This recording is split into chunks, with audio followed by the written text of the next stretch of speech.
In 1929, during the Easter Sunday parade in New York City, a group of influential women, including actresses and stars, stepped onto Fifth Avenue, lighting cigarettes in unison, transforming them into torches of freedom.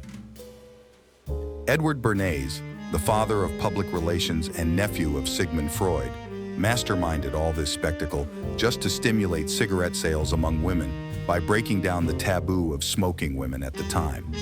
They titillate the erogenous zones of the lips.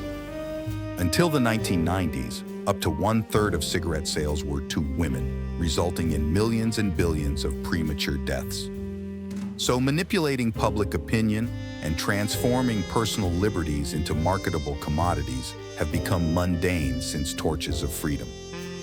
A lengthy winter sleep froze the sexualization of culture from the Great Depression of 1929 to the aftermath of World War II. Finally, a sexual revolution erupted in May 1968, initially promising emancipation and equality. However, the consumerism and capitalism-enslaved culture industry would gradually entangle it.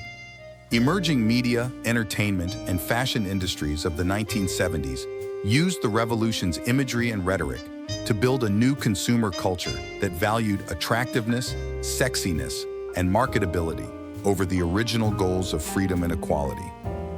With the rise of the internet in the 1990s, the porn, sex gadget, and eventually sex robot industries thrived on a culture that became more and more sexualized.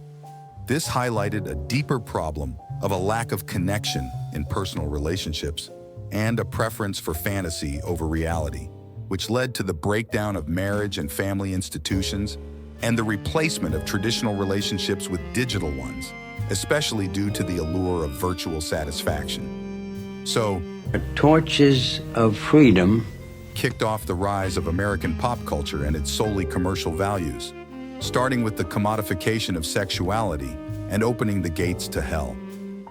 Today, the oversexualization of culture, ideologies, and everyday life, especially in the first world, framing every narrative through the lens of sex and or gender, ultimately serves the interests of the existing class and power structures, enslaving billions in a never-ending cycle of consumption and distraction for the sake of very few.